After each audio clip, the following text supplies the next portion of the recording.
reprovou sozinho a retaliação do país, que voltou a ser apresentada como uma expansão da representatividade e do desenvolvimento.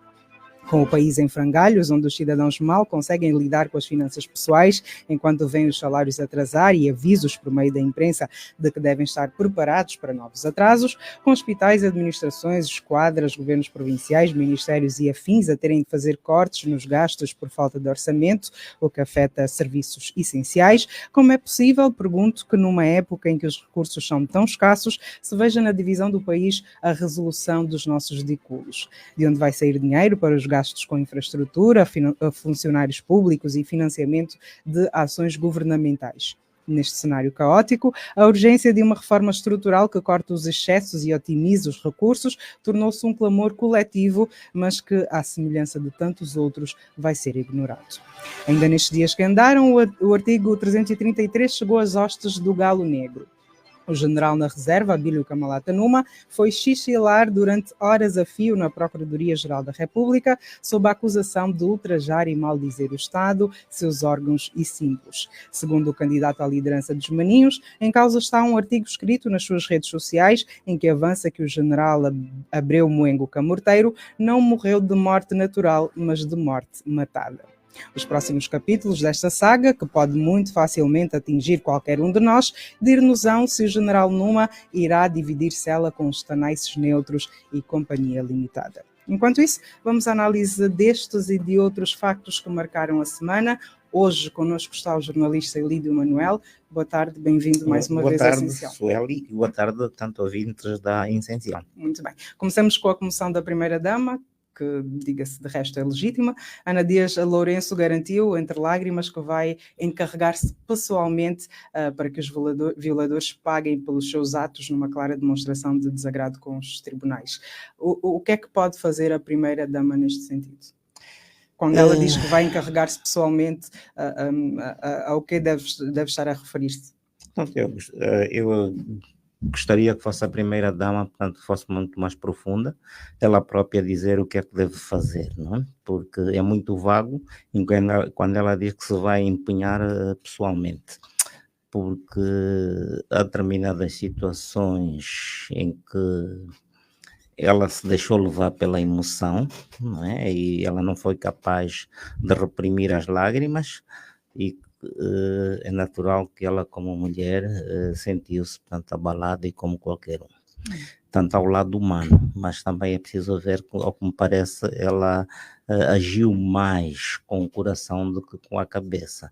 Tanto mais, eu faço parte de um leque de pessoas que esta semana foram convidadas pelo Novo Jornal, portanto, que era para comentar esta matéria. Portanto, há uma série de juristas que teceram seus comentários, nomeadamente o juiz jubilado do Tribunal Constitucional, Onofre dos Santos, o jurista Guilherme das Neves, que é o presidente da Associação Mãos Livres, o Milton Bartolomeu Milton, Frederico Batalha e o José Rodrigues, também outro jurista. Portanto, eu sobre essa questão, e tenho cá o jornal diante de mim, portanto, eu disse que a Primeira-Dama avaliou o problema sem o rigor científico e doutrinário, já que a impunidade dos supostos violadores não se pode recair unicamente sobre o juiz ou o procurador. Há uma série de fatores que não podem ser negligenciados, como, por exemplo, a deficiente recolha dos elementos de prova do crime e, como, por exemplo, que pode constituir o tal corpo do delito. E também é outro problema que muitas vezes os crimes, sobretudo nos meios daquelas pessoas endinheiradas, portanto, é a má instrução dos processos e que isso depois pode levar, portanto, com que o juiz, tanto na falta de provas, venha a decidir a favor dos acusados. Diante destas questões, como é que a Primeira-Dama se pode encarregar pessoalmente, como fez referência? Portanto, isto poderíamos considerar que é uma interferência no Poder Judicial, porque o Poder Judicial, portanto, aparentemente é independente, né? E não pode ter interferência dos outros poderes, quanto muito tem a tal interdependência de poderes. Né? Há determinadas questões, mesmo sob natureza jurídica, não é que não podem ter esta influência. Agora, é verdade que nós também sabemos que nós temos um Poder Judicial que é excessivamente dependente do Poder Executivo. Agora, o que ela se devia bater é justamente por essa independência a começar pela independência do poder judicial. Quando nós temos um poder judicial subserviente ao poder político, naturalmente estas decisões não são tomadas, portanto, de acordo com aquilo que muitas das vezes, com base na própria lei portanto, naquilo, e na consciência do juiz. Né? São situações deste tipo que, não é, muitas das vezes nós nos engajamos, não é, que nós somos confrontados, não é, no nosso dia a dia, em que é verdade que esta questão do combate aos crimes de violência sexual, também como os crimes de abusos sexuais, não se faz só simplesmente, portanto, por via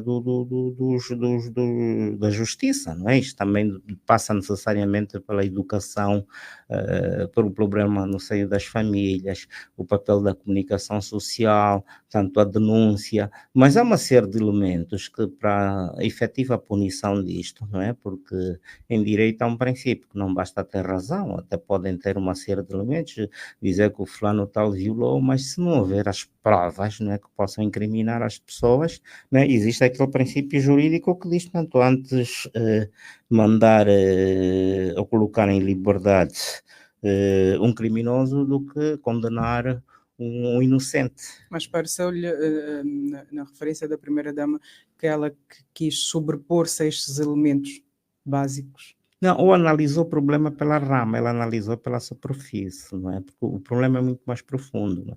Quando se trata de matéria de natureza judicial, há uma série de fases, não é? Porque os processos judiciais obedecem a uma série de fases, não é?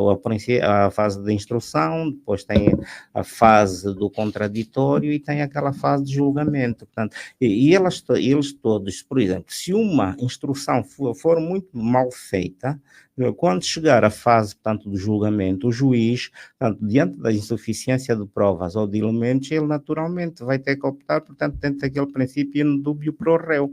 Ele não vai condenar alguém na dúvida. Naturalmente tem que devolver esta pessoa a liberdade. Há outro aspecto também que se coloca muitas das vezes, é a superlotação das cadeias. Nós temos uma população prisional que anda à volta de 23 mil pessoas, e que praticamente a capacidade está esgotada. Nós não temos aqueles mecanismos de colocar as pessoas, portanto, sob prisão domiciliar, e aliás, e quando o fazem é só para as tais ditas elites. E há outro aspecto também das prisões domiciliares, é que elas são bastante caras ao Estado, não é? Tem que se ter, portanto, homens que estejam à porta, à guarda dessa pessoa. Outro mecanismo que seria muito mais económico para o país seria a questão das pulseiras eletrónicas, que nós ainda não temos. Estes todos, não é? E diante dessa situação, isso tudo concorre também para aquilo, porque quando a primeira-dama fala desta suposta impunidade que existe a nível, portanto, deste tipo de crimes, a coisa é muito mais que ela só está a analisar o problema pela rama, porque isto radica do próprio nosso sistema judicial. Nós hoje temos indivíduos que são altamente condenados ou que cometem crimes bastante violentos e passado algum tempo estão cá fora e as pessoas dizem, mas como é que é possível? Não é? Portanto, o próprio sistema judicial está doente, não é? E não se pode só olhar para uma questão, porque também quando ela fala, por exemplo, da violência a nível sexual, a violência, por exemplo, na mulher, uma mulher que passa fome e que tem que se prostituir também é uma forma de violência, não é? E quando esta campanha que está em curso, em que ela está a liderar, que é a campanha Somos Todos Iguais, portanto, o Somos Todos Iguais não é só nesta questão jurídica, mas também na questão, por exemplo, da distribuição da riqueza social, não é? Porque para sermos todos iguais, de facto, é necessário que haja uma maior distribuição da riqueza social. E são estes aspectos que a primeira-dama também deveria fazer uma abordagem, não é? Não se ficar apenas por este tipo de crimes. Uhum. A par desta declaração da primeira-dama, desta comoção que, como disse, de resto é legítima, há vozes que levantam a possibilidade de Ana Dias Lourenço, nos últimos tempos, estar mais ativa como uma estratégia política, para, quem sabe, pavimentar o seu caminho rumo à presidência. Também já ouvi falar isso. Acha que faz sentido? Para mim não me faz muito sentido, há um elemento que, eu não sei, é a questão das Forças Armadas, é preciso alguém, né, normalmente para quem estiver na presidência de uma república tem que ter, portanto, um elemento que seja consensual a nível das Forças Armadas, tem que ter carreira a nível das Forças Armadas. E, aliás, eu penso que um dos piores erros do presidente José Eduardo dos Santos foi não ter um filho que tivesse carreira militar, porque se ele tivesse, naturalmente, não iria muito fugir àquela tendência em África, daquelas sucessões que se tem, portanto, dos presidentes deixarem um filho que consiga, portanto, que vai fazer, portanto, Portanto, um sucessor. quem não tem carreira militar não vai chegar a presidente em Naturalmente, Angola? não acredito que consiga se impor, portanto, a nível das Forças Armadas. Depois ainda nós temos aquele problema, não é? É uma mulher, naturalmente as pessoas ainda não estão habituadas, não é, a respeitarem as mulheres como tal. Mas acha que, supostamente sendo um desejo do presidente João Lourenço, não será seguido pelos seus camaradas? Vai encontrar algumas resistências, não é? E acredito que mesmo o próprio João Lourenço já não é uma figura consensual a nível do próprio MPLA, não é? Há muitas vozes que já não o querem, mas nós temos aquele grave problema, são vozes que normalmente estão no silêncio, não têm aquela oportunidade de se abrirem, elas em privado manifestam seu descontentamento, mas quando no espaço público, aquilo quando os jornalistas dizem, então vamos, se numa conversa vamos gravar, não quero gravar, elas automaticamente fogem. Portanto, mas isto quer dizer que há raivas surdas de descontentamento a nível do próprio partido, e acredito que o próprio João Lourenço está consciente disso, não é? Ou as pessoas que lhe são próximas, né, eles também medem a temperatura política e naturalmente sabem que avançar com uma figura como Ana Dias Lourenço, portanto, não iria ser bem acolhida no seio, portanto, dos próprios camaradas. Muito bem, 17h48, vamos olhar para outro tema. Foi esta semana aprovada pelo MPLA, com votos contra da UNITA e abstenção do PRS, FNLA e PHA, a divisão político-administrativa do país, que passa agora a contar com 21 províncias. As justificações para a divisão do país continuam a não fazer sentido para muita gente. Está dentro desse escopo? De facto, enquanto são poucos, os argumentos apresentados são pouco convincentes. Daí há mesmo quem diga se com 164 municípios foi a governação que tivemos, agora que os municípios praticamente duplicaram, agora são 325, se a memória não me atraiçoa, e que coloca-se aquele problema que tem a ver com a capacidade de gestão desses municípios, se há capacidade financeira para poder gerir esses municípios, a questão das estruturas administrativas, na questão da colocação de serviços, não é? Porque nós temos Angola profunda, muitas das vezes só se analisamos o problema aqui pela superfície, mas não se viaja, por exemplo, para Angola profunda, onde se consegue ver os níveis, portanto, de miséria são muito mais acentuados. Aquela tendência das pessoas, por exemplo, a uma propaganda que se vai cimentando de que o PIM tem estado a resolver os problemas das comunidades, mas isso não corresponde à verdade para mim, porque se o PIM estivesse de facto a resolver os problemas da comunidade, estaria, portanto, a impedir o êxodo das populações. O que nós estamos assistindo cada vez mais são jovens a abandonar as áreas rurais e partindo para as cidades.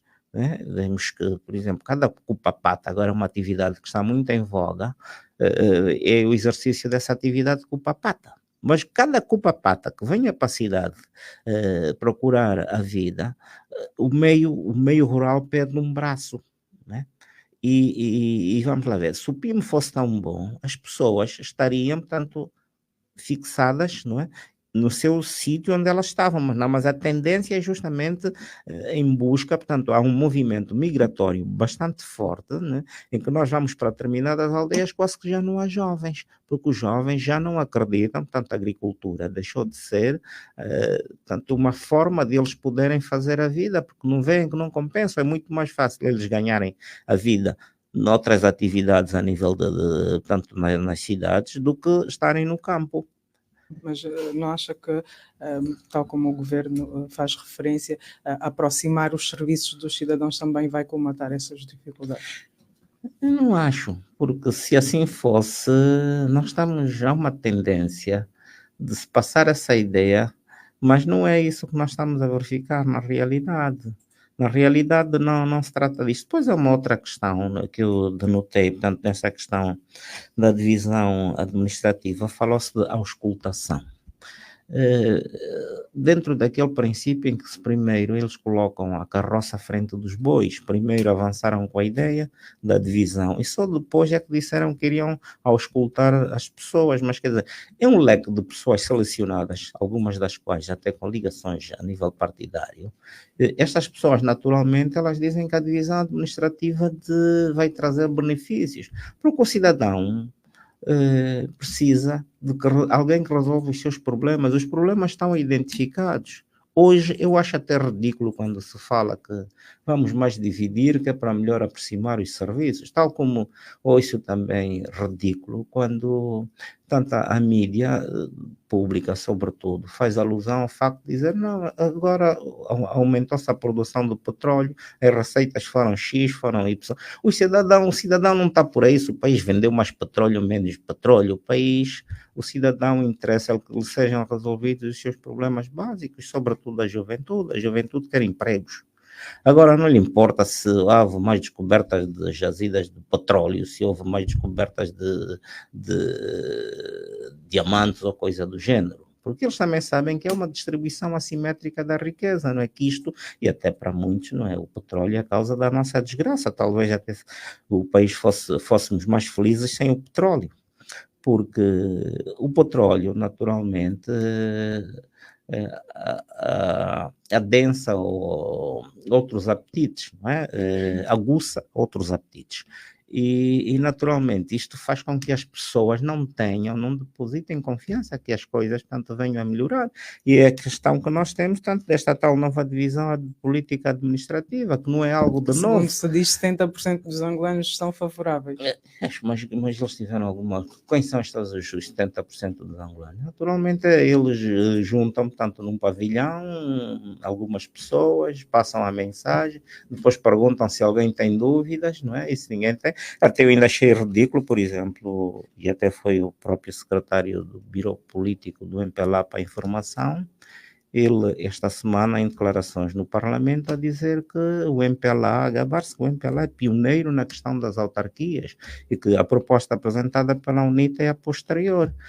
Eu até fiz, inclusive, assim, em jeito de brincadeira, disse, mas quando se assinou o Acordo de Alvor em 1975, se o secretário já era nascido, porque naquela altura o Acordo de Alvor já previa a realização de eleições locais. Portanto, já havia as autarquias, não é? Portanto, não é algo de novo. E é cada vez mais a questão da divisão política administrativa do país e de Luanda, só constitui uma fuga para frente ou tirada de mais um coelho da cartola, justamente para fugir às autarquias, não é? Porque há um medo quase que generalizado a nível do próprio partido governante, que as autarquias podem levar, portanto, uma perda do poder. E para quem não está habituado, não é? Porque a democracia tem um princípio, não é? O princípio da democracia não se ganha tudo e não se perde tudo, não é? Ainda que um partido perca as suas eleições a nível portanto, geral, não é?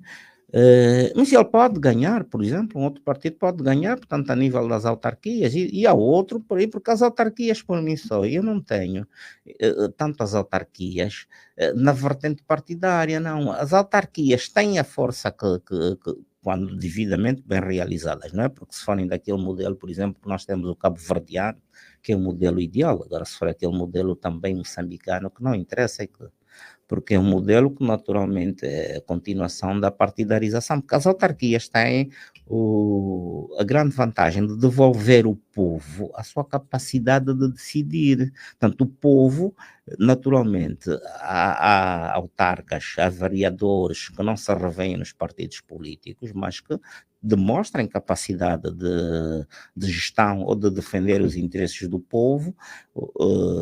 Estes podem ser, portanto, eleitos e o povo tem aquela capacidade, se eles não tiverem a corresponder às expectativas, eles são pura e simplesmente afastados. Agora, o modelo que nós temos, por exemplo, de eleição dos deputados, não é? Isto leva com que os partidos, tanto coloquem pessoas que nem sei são submetidas, portanto, ao crivo popular, não é? Eles apresentam uma lista de indivíduos e que não sei o quê, mas que não têm, portanto, e as autarquias teriam esta vantagem, e porque eu muitas das vezes digo, se nós tivéssemos esta questão de alternâncias do poder, a governação seria melhor, porque um partido que saber que se não governar da melhor forma corre risco de perder as próximas eleições, eles teriam aquela preocupação de fazer uma boa gestão da coisa pública, melhorar a governação. Ainda nesta senda, o Ministro da Administração do Território garantiu que não será necessária uma revisão da Constituição. Entretanto, constitucionalistas contrariam esta garantia do Ministro, avisando que vai ser preciso sim mexer na Constituição, não só, como também na Lei Orgânica das Eleições, para conformarem-se à nova realidade. Isto é de alguma forma uma demonstração de que o Executivo não sabe o que está a fazer, ou não passa tudo de uma estratégia, uma agenda bem definida, bem montada? Ou falam a duas vozes, não é? Portanto, ou perderam o norte, já não sabe se um diz uma coisa, o outro não diz outra. Quer dizer, é uma autêntica contradição, né? Pois, mas o que eles todos normalmente acabam são consensuais, eles dizem que, por exemplo, que a divisão administrativa não vai afetar as autarquias, não é? Mas por que é que não realizam as autarquias? Por que é que não avançam? Né? Porque mesmo esta aprovação daquela lei que estava engavetada resultou, de certo modo, de alguma pressão, não é? De alguma pressão social, resultou também da pressão dos próprios Estados Unidos, né? Que eles fizeram agora essas alianças com os Estados Unidos, tanto os Estados Unidos, contrariamente a uma China, contrariamente à União Soviética, eles não se limitam só a fazer negócios, mas quando puder, não é? Naqueles limites que também eles vão fazendo, não é? Eles vão pressionando no sentido de que haja também mudanças, alguma democratização do próprio regime, né? E é nesse âmbito, portanto, que eles tiraram essa lei da gaveta, que já estava há muito tempo enferrujada, né? Porque nós estávamos num jogo entre o Executivo, atirava a bola para a Assembleia Nacional atirava para o Executivo, mas mesmo assim ainda tem estas manobras dilatórias, né? Que eles vão fazendo da divisão política administrativa, e tudo aponta que até 2027 não teremos eleições, portanto, autárquicas. Mas né? para eleições autárquicas também não é necessário que haja condições. Aparentemente o país não tem dinheiro. Há condições para que se realizem eleições autárquicas em todo o país. Pronto, o Estado não se pode demitir. Eu tenho uma coisa, para mim as autarquias são sinónimo de equilíbrio. E são sinónimo de equilíbrio porquê? Porque se não realizarmos as autarquias em todos os municípios, nós corremos o risco de entupirmos serviços. Imaginemos que há autarquias na zona do Cazenga e as autarquias tragam vantagens, por exemplo, na melhoria da mobilidade, na melhoria da assistência médico-sanitária e não sei o quê. As populações que viverem a milhas por exemplo, que estejam, por exemplo, no Bengo, mas naturalmente, não, agora vamos todos para o Cazenga, está bem? Vão quê? Encurralar, pressionar uma série de serviços, não é? E depois nós temos as nossas condições de vida, nós podemos construir uma espelunca, não é? No abrir e fechar de olhos, quer dizer, e as pessoas criam estes bairros marginais, não é? Esta facilidade, quer dizer, agora se nós levarmos os serviços a todos os locais, permitirmos esse tipo de equilíbrios, naturalmente, isto vai estancar o êxodo das populações. Eu cito como, por exemplo, muitas das vezes o exemplo que nós temos dos Zangos. Os Zangos, aparentemente, foi uma ideia que eles tiveram para descongestionar Luanda. mas pensaram simplesmente nas estruturas físicas, não pensaram no elemento fundamental, que é o homem. O que é que nós fizemos? Deslocaram-se populações que viviam, por exemplo, indivíduos que viviam naquelas barrocas de Miramar, em condições precárias. Não há dúvidas que uma chuvada, eles corriam aquele risco de sucumbir ou coisa assim parecida. Tiraram-lhes daquele local. E porque também há uma série de fatores que contribuiu para aquilo, porque o Presidente da República precisava daquela casa que se estava a construir, por força disso, varreram a antena da TPA que lá estava, uma clínica da TPA que também deveria funcionar aí, portanto, e tiraram-se aquelas vagas de pobres, mandaram todos para o Zango, mas esqueceram-se que o homem que eles mandaram para o Zango, para uma construção, ainda que as casas não sejam lá de grande qualidade, mas são sempre muito melhores do que naquelas peluncas que eles viviam, ou coisa assim parecida. Mas eles esqueceram-se que aquele homem precisa todos os dias de se alimentar. E onde é que ele se alimentava? Ele alimentava-se naturalmente no Roque Santeiro. Tinha os contentores, não é? Para onde ia comer. O indivíduo, naquelas condições, ia vender saquinhos de água. Posto no Zango, ele não consegue vender um saco d'água porque as pessoas que lá estão ainda são mais pobres ou tão pobres quanto eu. Naturalmente, o que é que eles fizeram? Receberam as casas, venderam e depois voltaram para o mesmo sítio. Por quê? Porque se naquela altura já se pensasse, não é? Por exemplo, num ramal ferroviário que ligasse Viana ao Zango, se ele diariamente tivesse que sair às primeiras horas da manhã do Zango para vir para a cidade, para vir ganhar a vida, e ao fim do dia regressar com alimentos para ele e para alimentar a família, né? Ele não teria essa necessidade.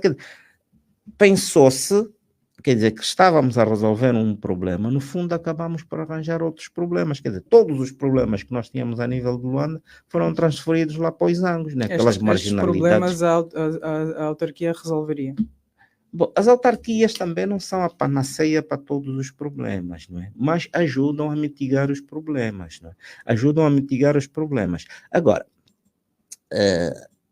é necessário, e aqui sempre se passou essa ideia, porque as autarquias, elas só terão sucesso, aquelas em que, naqueles municípios potencialmente económicos, nos outros, portanto, o Estado, eles não teriam forma de autossustentar, né? Mas o Estado não se pode demitir não se pode exonerar das suas responsabilidades de criar as condições de sobrevivência naqueles locais naqueles municípios que não, do ponto de vista económico, não conseguem dar, portanto, sustentabilidade, não é? Porque se nós tivermos a fazer esta discriminação, no fundo, estamos a agudizar os problemas, estamos a entupir os serviços, porque as pessoas se vêm do campo para a cidade, vêm à procura das melhores condições de vida. E não é só um problema aqui, este é um problema universal, o problema da procura das melhores condições de vida. Mesmo na China, aqueles indivíduos que vivem no meio rural, não é qualquer um e diz, eu hoje vou para Pequim e tenho que ir... Não, ele tem que explicar o que é que ela vai fazer, não no sentido dele, portanto, subcarregar uma série de serviços, não é? Só em caso de extrema necessidade. Portanto, isto tudo passa pelas condições. É tal questão, nós falamos, por exemplo, do regresso ao campo.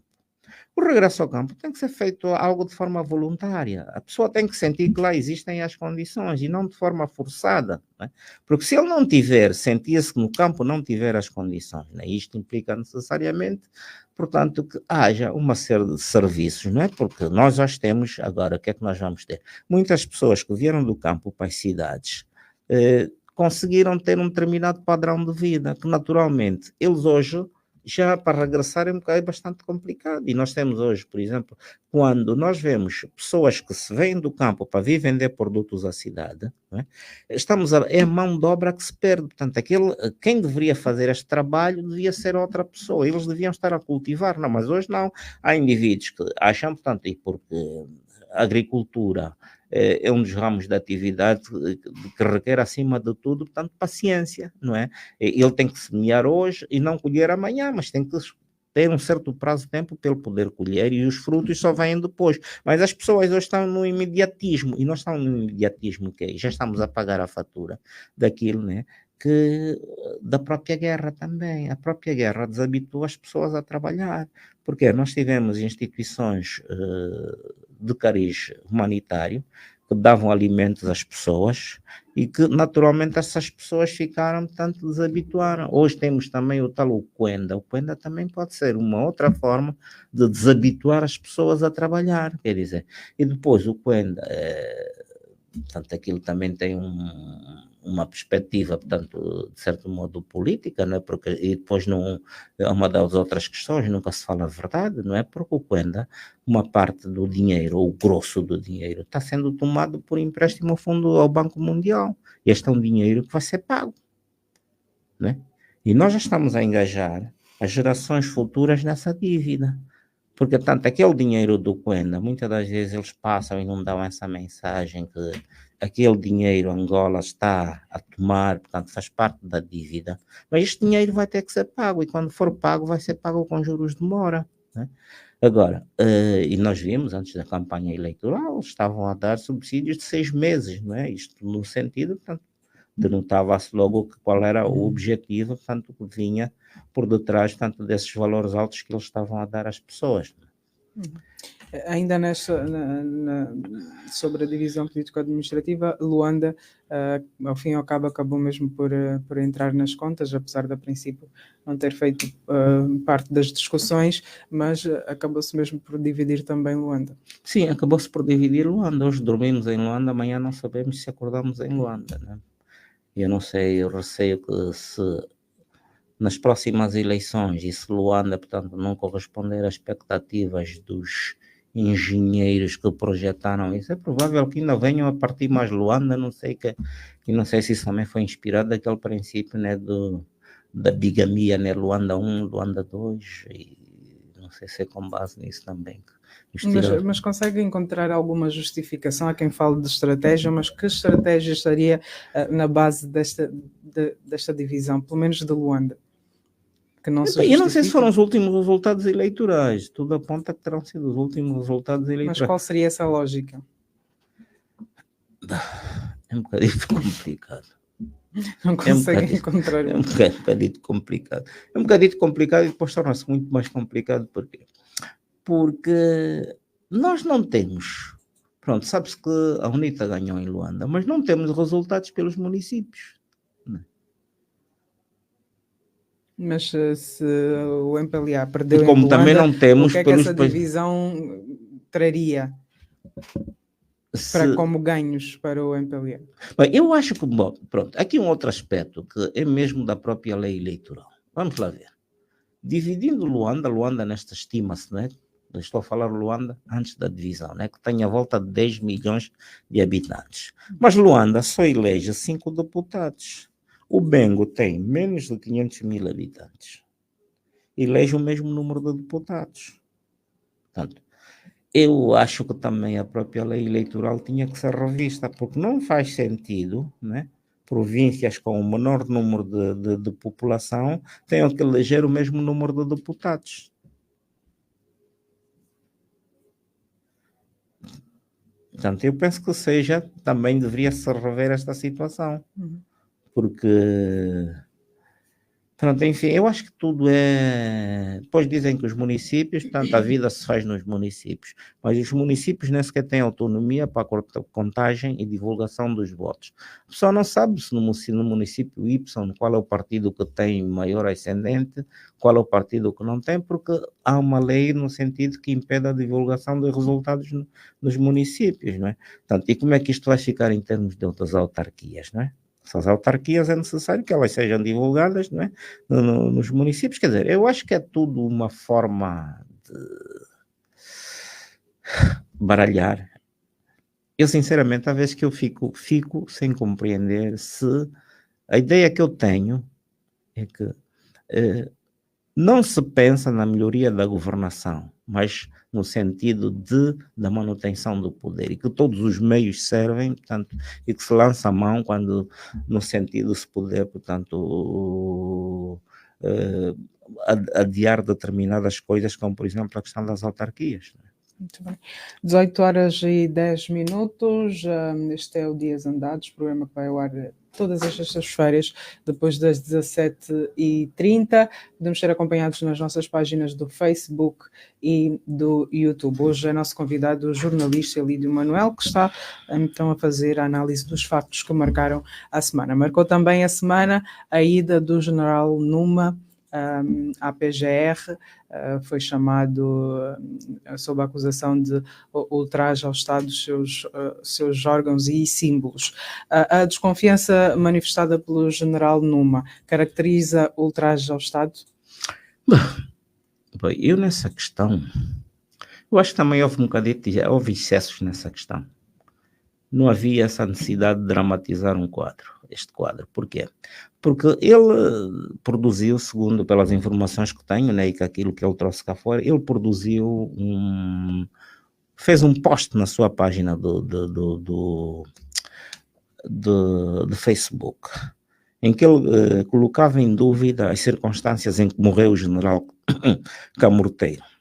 Portanto, em vez de constituí-lo arguido, já que ele pode ter até alguns elementos, não é? Porque ele pode ter alguns elementos que podem levar à investigação, não é? A PGR poderia, em vez de ir na qualidade de arguido, poderia ser convocado na qualidade de declarante, para ir prestar mais subsídios em relação àquilo que ela havia afirmado. Bom, se não conseguir sustentar aquilo que ele afirmou, naturalmente, até talvez se justificasse, portanto, ser constituído arguido, mas agora, cair também nessa esfera do tal artigo 33, um saco, portanto, onde eles portanto, que todos aqueles indivíduos que tenham opiniões diferentes ou aqueles que sejam críticos ao regime, quer dizer, para mim não faz sentido.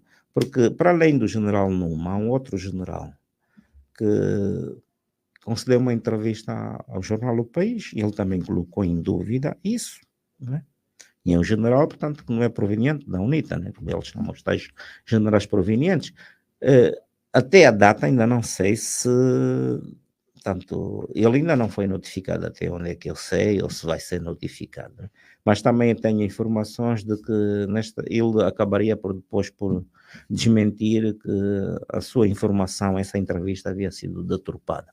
Não tive acesso ao desmentido, não tive acesso também a uma retratação do próprio jornal, não é? Agora não sei se corresponde mesmo à verdade, se ele disse aquilo, se depois foi submetido a uma pressão no sentido de dizer se foi ou se não foi, mas seja como for. Mas nessa circunstância, ainda que ele tivesse feito estas declarações, não custava nada a PGR convidá-lo e talvez ele até possa ter alguns elementos, não é? Porque se tratou de uma morte que, de certo modo, e toda morte, né? Normalmente por causa de reações.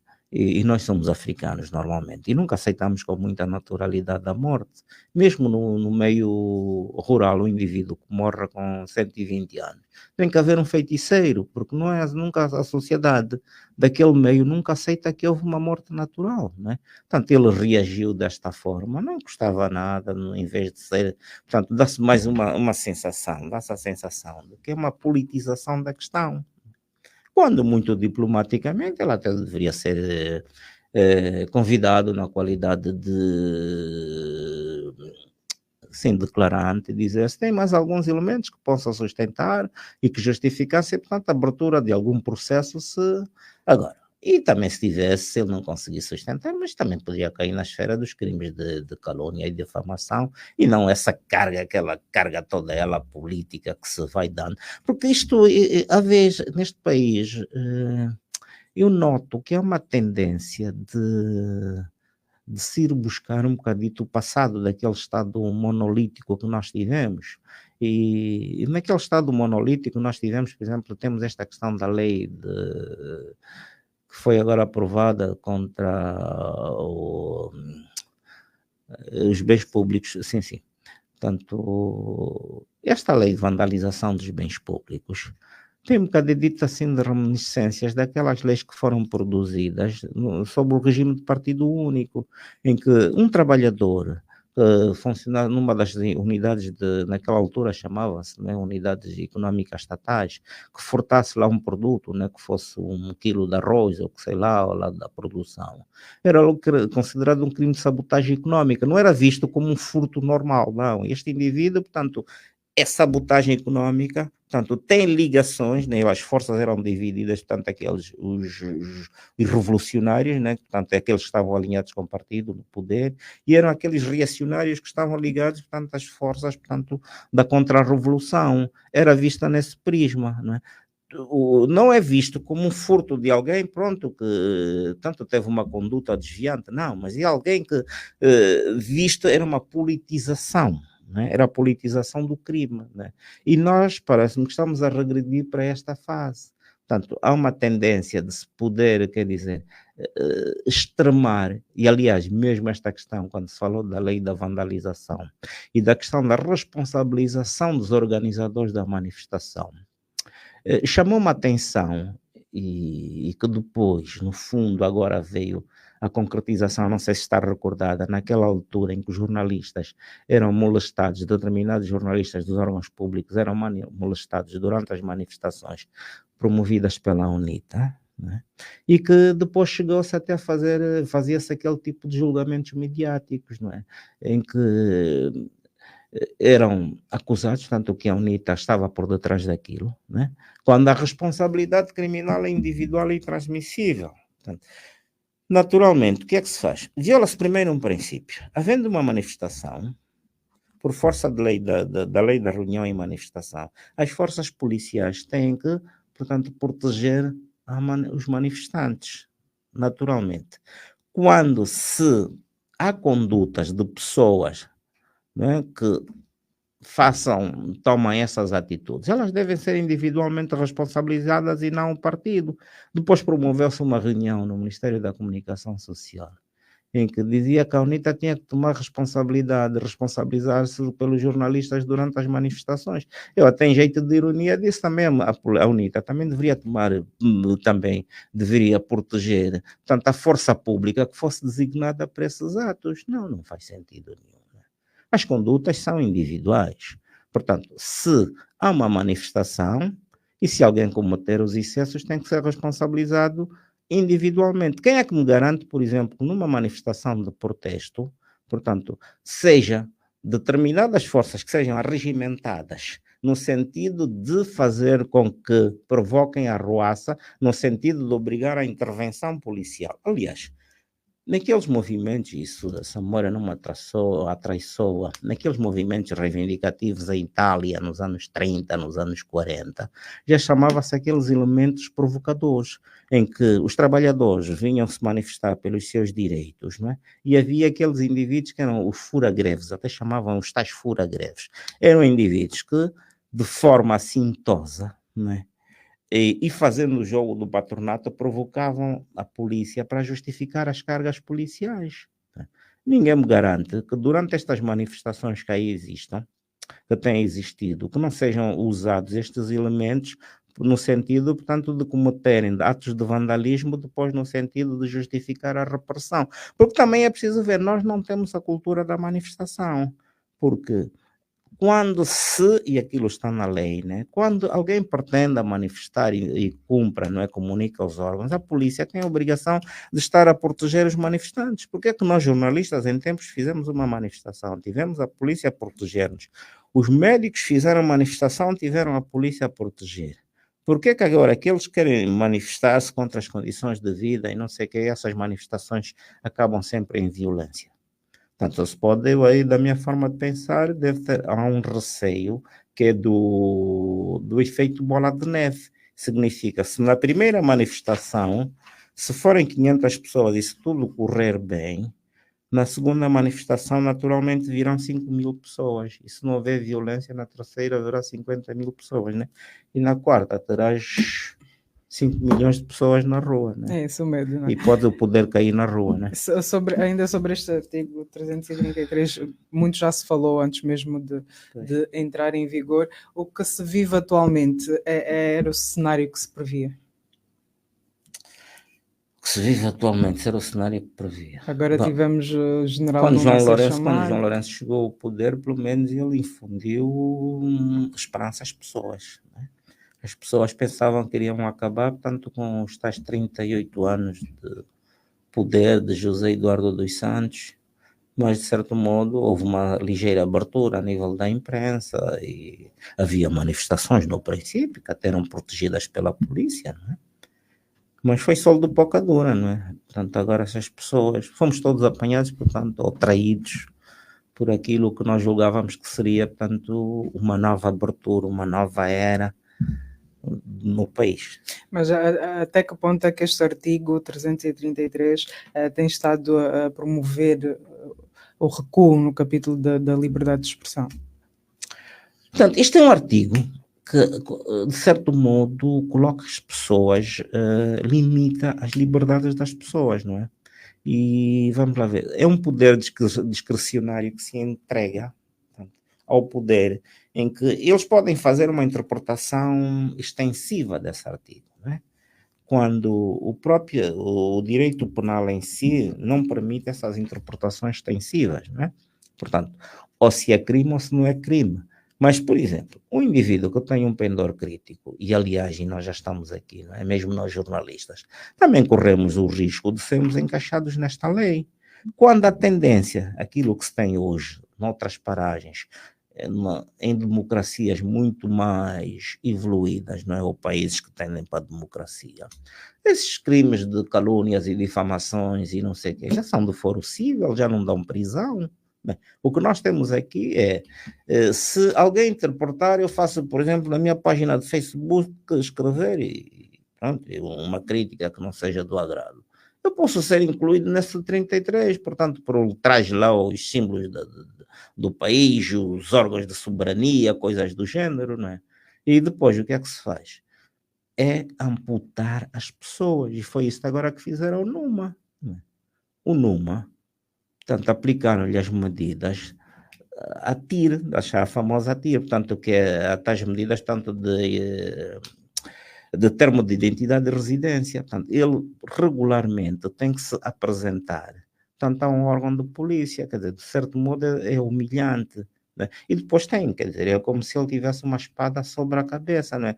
Que se ele tiver que cometer alguma coisa, não é? Com base naquilo, ele está portanto, ele está numa situação em que, vamos lá mais ou menos, que dá possibilidade, se ele tiver a cometer, publicar mais um outro artigo que não seja lá de ou dar uma entrevista que não seja coisas do agrado, não é? Ele automaticamente pode ser detido sob acusação de ter violado as medidas que lhe foram impostas. Não sei se está a ver. E aí parar a cela mesmo. Sim, parar a cela, né? E depois tem aquela prerrogativa, né? Tem até 6 meses,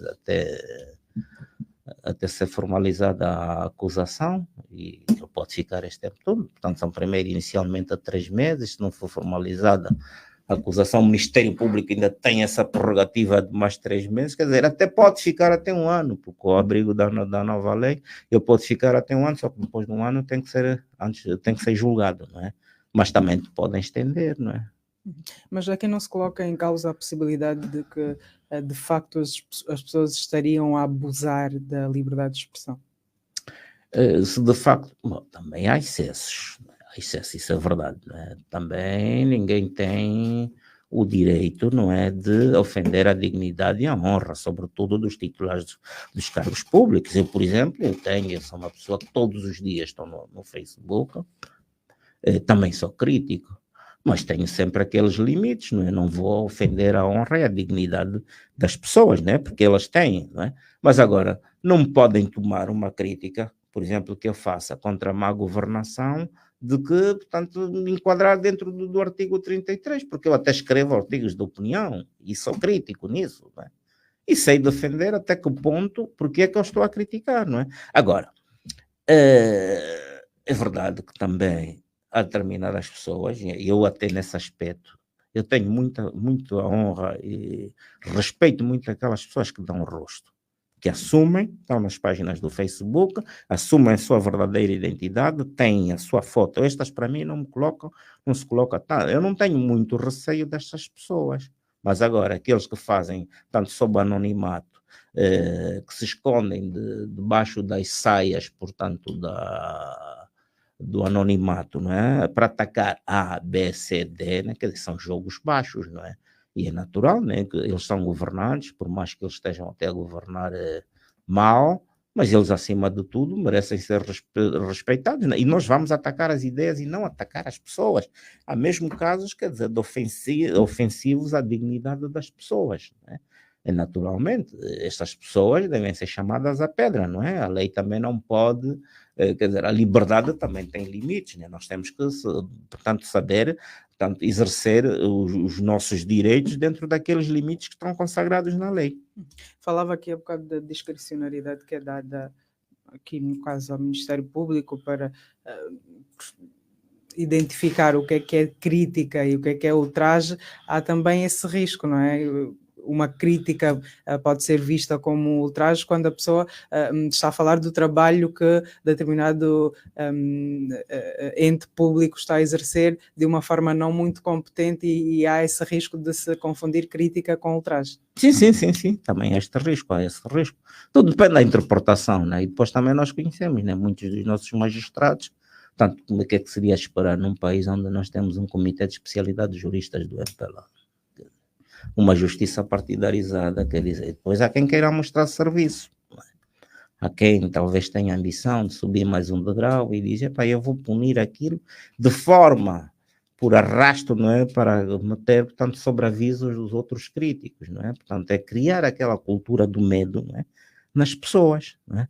É criar essa cultura do medo nas pessoas, e é justamente por aí em que vão-se fazendo este tipo de interpelações, este tipo de... E depois já se situações em que, por exemplo, a questão do Numa, ele até pode ficar aí 1 ano, 2 anos, quer dizer, e ninguém levanta-lhe essa medida de coação, mas o homem está limitado, está a ver? Ele agora vai pensar 2 vezes o que é que vai escrever, o que é que não deve escrever, aquilo que não é crime, e depois as outras pessoas dizem, se o general está nessa situação, eu que não sou general, para que é que eu devo fazer, não é?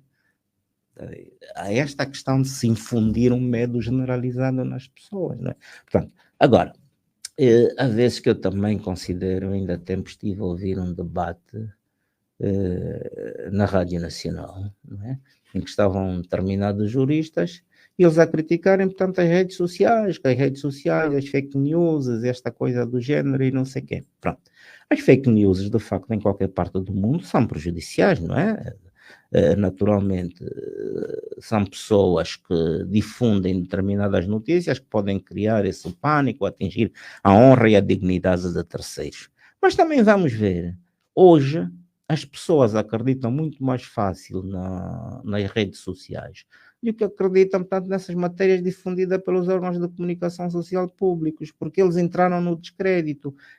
As pessoas aceitam mais facilmente uma mentira das redes sociais ou do Facebook do que uma verdade ou meia-verdade da Rádio Nacional. Quer dizer, não se combate só as fake news com leis duras, mas também com a credibilização desses órgãos. Porque também eles não falam aquilo, não é? Não promovem o contraditório. E aquelas notícias de cariz bajulatório, essa coisa toda. As pessoas hoje não acreditam. As pessoas acreditam muito mais numa fake news. E como é que se credibiliza esses órgãos? Naturalmente, com a verdade, não é? Agora, é com a verdade e aquilo que eles não têm. Não é? É com a verdade, com a busca do contraditório, não é? Isso que eles não fazem, não é? O que é que nós temos hoje na imprensa? É deturpar as informações. Né? Então as pessoas vão mais facilmente para aquilo. Depois nós temos aquela tendência também parece que temos que ver o nosso nível do público consumidor. Nós não temos aquele público consumidor, né? Aqueles leitores pensantes, não. São muito raros. São poucos. As pessoas estão mais pelo entusiasmo, pelo sensacionalismo, e é justamente aí onde as fake news, elas conseguem, portanto, ter aqueles indivíduos que lançam uma boca e depois desaparecem, né? Agora, nós que temos rostos, não, quando escrevemos alguma coisa, ainda que até não esteja de acordo ou meia verdade, mas estamos lá, e se for necessário pedirmos desculpas ou repor a verdade, temos essa preocupação. Mas agora, há indivíduos que, de certo modo, estão mesmo, mas, quer dizer, é aquilo que eu digo, eu roto a falar do rasgado. A imprensa pública tem que, hoje, as pessoas acreditam mais nas redes sociais por culpa da própria imprensa pública. Ela desacreditou-se, ela própria desacreditou-se. E para resgatar esta confiança, aliás, já houve um tempo que se estava a resgatar esta confiança. Tão logo o presidente João Lourenço chegou ao poder, a imprensa pública dava gosto de ler um jornal de Angola, dava gosto de ouvir um noticiário da Rádio Nacional. Hoje não, hoje as pessoas vão... Mas não é só aqui, eu estou a dizer, e isto em off, até deveria ser em off, já estive em espaços onde de uma certa embaixada de um país ocidental, em que eles disseram, a primeira coisa, nós acreditamos nisso, acreditamos mais aqui, só depois é que vamos para a imprensa pública. Está bem? Que eles têm determinadas páginas que eles sabem, não é? Que oferece alguma credibilidade, e só depois disso é que eles vão para a imprensa pública. Isso me foi dito, portanto durante o encontro, portanto, numa das embaixadas de um país ocidental, mas que eu não vou fazer revelar. Naturalmente. Vamos olhar para mais um tema. Ainda esta semana foi aprovada a Lei de Segurança Nacional, com todas as críticas que também já lhe foram feitas. Até que ponto é que esta lei vai prejudicar os direitos à liberdade de imprensa, por exemplo, de expressão e associação? Bom, elas não são feitas todas, elas todas se conjugam, né? Elas todas, naturalmente... Há aqui um aspecto que ressalta nesta lei, portanto, é que fazer com que todas as pessoas tenham sejam, portanto, denunciantes, não é? Todos têm que colaborar com a questão da segurança nacional. Eu até defendo a questão da segurança nacional quando se trata portanto, do interesse público, não é? Mas é que nós não temos uma segurança nacional que vê-lo pelos interesses públicos, mas pelos interesses partidários, não sei se está bem. Confunde-se o que é o interesse público com o interesse partidário. Eu, se tiver uma forma de pensar diferente como jornalista e que não penso de acordo com o partido no poder, não é?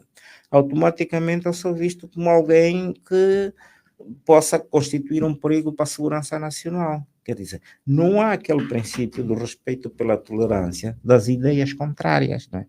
Portanto, é neste âmbito, não é, que nós jornalistas também nós corremos este risco. Permanentemente estamos a correr este risco, não é?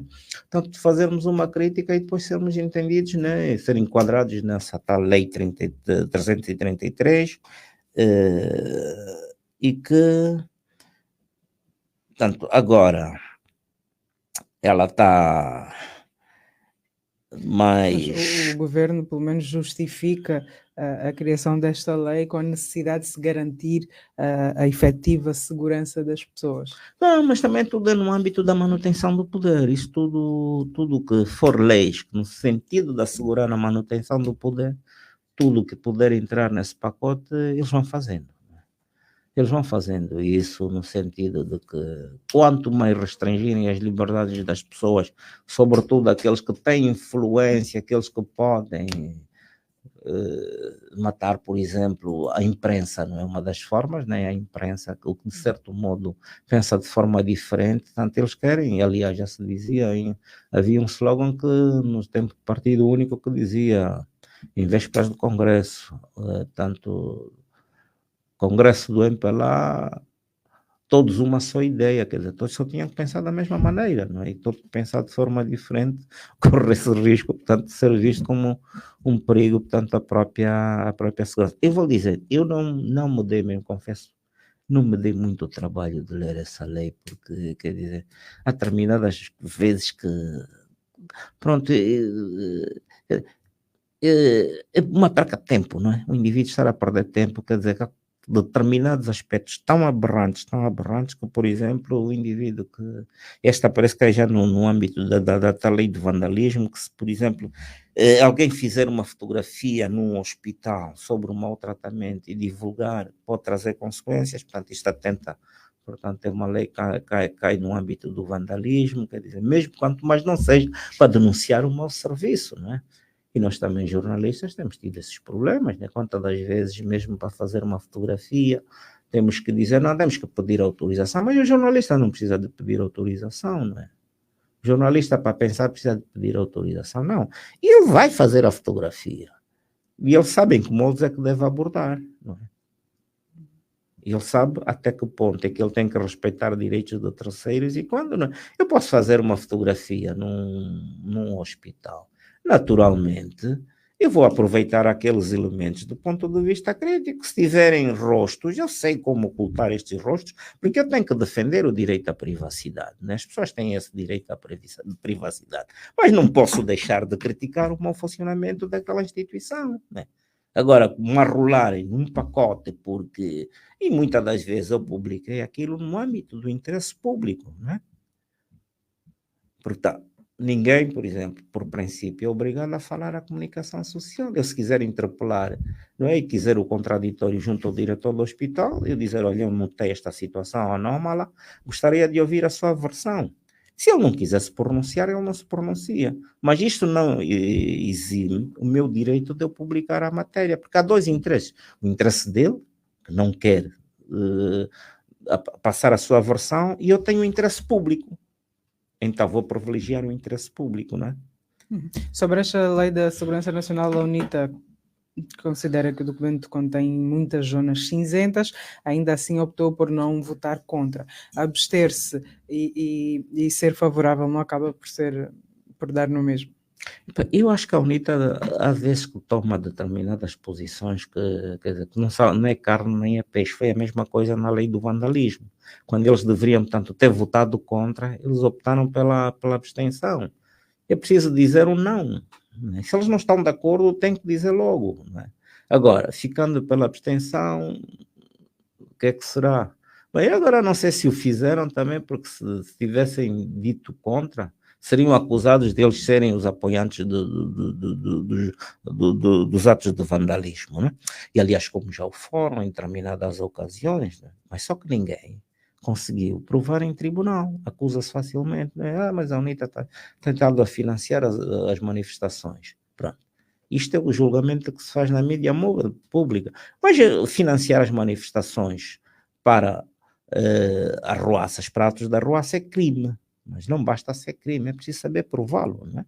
Desde que vão a tribunal, né? Se acham que os homens estão a financiar essas manifestações, estão a manifestar, a promover a violência, devem ser levados à barra do tribunal. E é na barra do tribunal onde se consegue apurar, portanto, até que ponto é que eles, portanto, estão a financiar, mas quer dizer, aí é que se consegue obter a prova e eles têm o direito ao contraditório. Não, mas aqui os julgamentos que se fazem são julgamentos midiáticos. Quer dizer, depois, portanto, os jornalistas passam uma determinada matéria, né, jornalistas entre aspas, né, depois vão buscar aqueles comentadores de serviço, né, que é para complementar aquilo que já se disse. E nunca se promove o contraditório junto do acusado.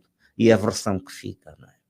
Agora, se tem provas, ou que sei lá, ou se ainda que não tenha, mas pronto, é no tribunal, é no foro, onde é que eles devem abordar estes problemas e onde os acusados têm o direito à defesa.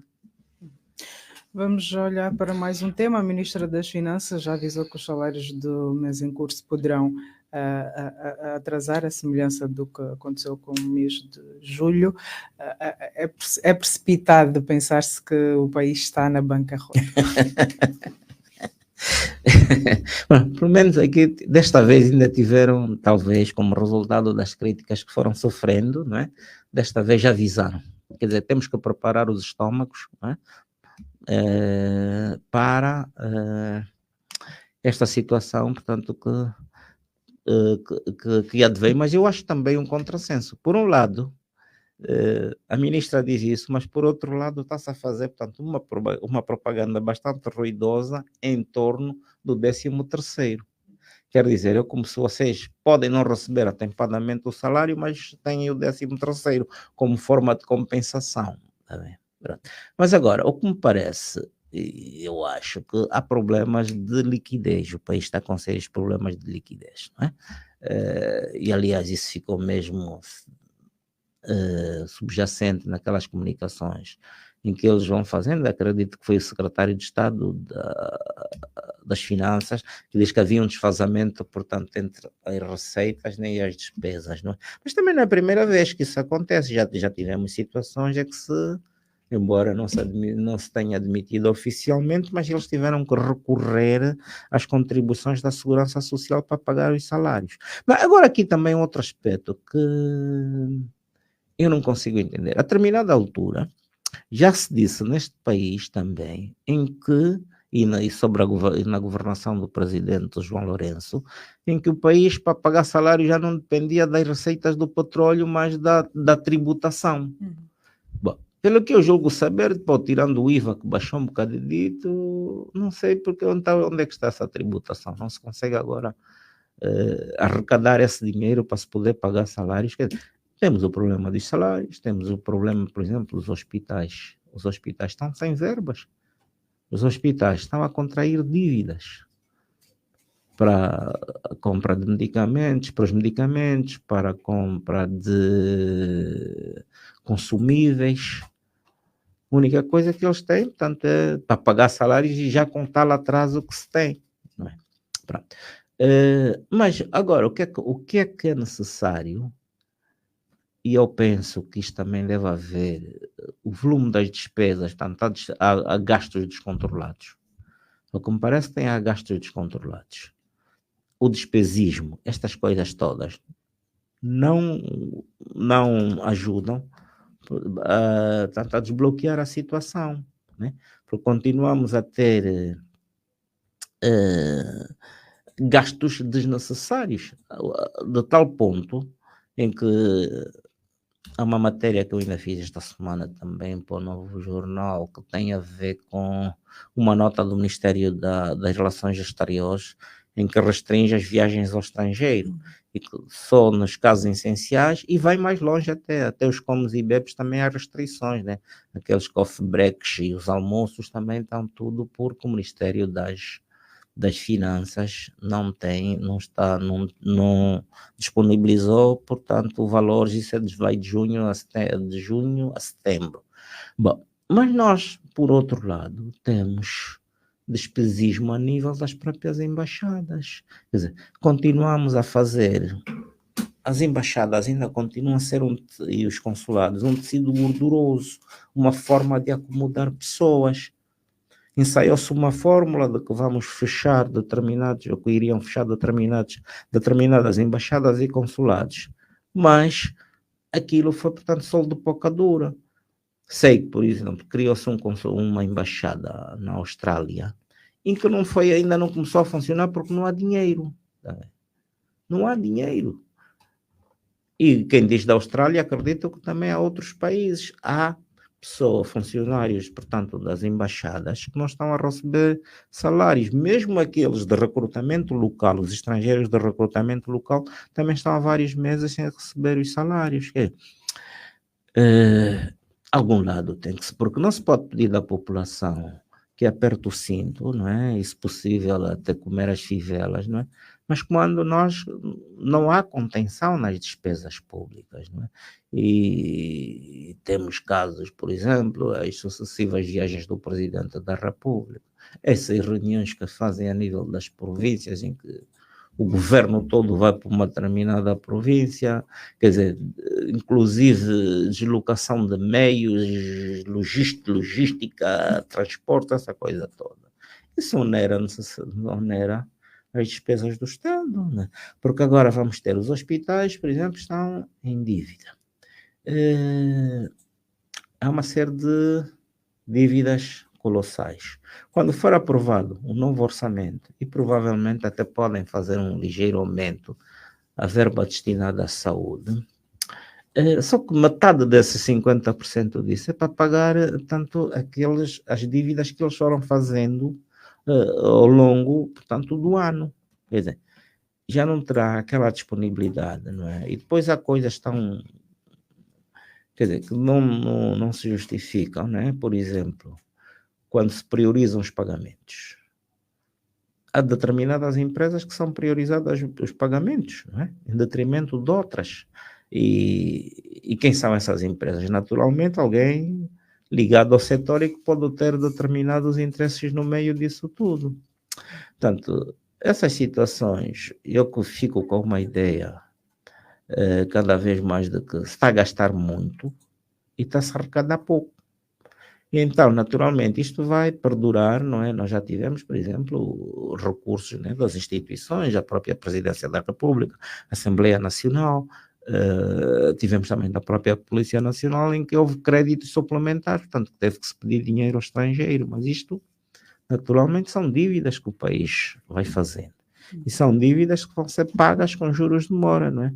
E pode não ser, e pode até transpor a nossa geração, mas são dívidas que vão vincular outras gerações. Muito bem. Infelizmente estamos a ficar sem tempo, vamos olhar para o último tema.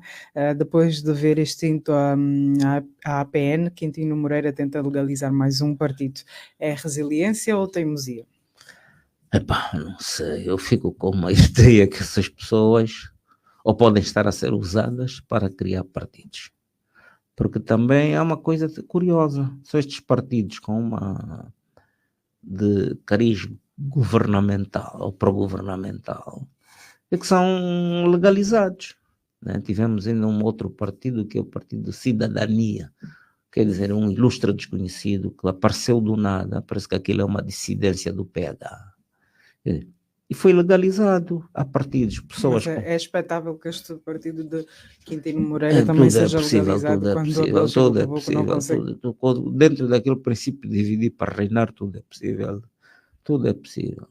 Por exemplo, tivemos o partido Tite Xingunji também, que, portanto, que é uma dissidência da UNITA, não interessou, legalizaram o partido, parece que teve uma má prestação e é provável que ele ainda apareça nas próximas eleições. Não duvido, né? Isso não... Agora, o que tem mais dificuldade já são aqueles partidos que, por exemplo, no Abelche e Vucu, que não estejam muito alinhados ao partido governamental, e acredito que outros partidos, né, venham a ter, portanto, mais dificuldades, porque a tendência é sempre essa de se promover partidos que estejam de acordo com a linha política governamental ou façam jogo do poder. Natural. Não fico admirado que o Quintino venha a ter mais um partido, mais um deputado e não sei o quê, ou até dois, não sei, no sentido. Agora ainda também vem mais aí mais 15 deputados, né, à luz da nova divisão administrativa e pode ser, ele deve estar já com olho numa num desses novos municípios, né? Ou numa dessas novas províncias que vai dar lugar a cinco deputados, como também há quem esteja já a colocar o seu tijolo na bicha para eventuais nomeações para governadores. Também agora vamos ter mais governadores, mais vice-governadores, mais administradores, assessores, tudo a comer, tudo às expensas do erário, não é? Muito bem, 18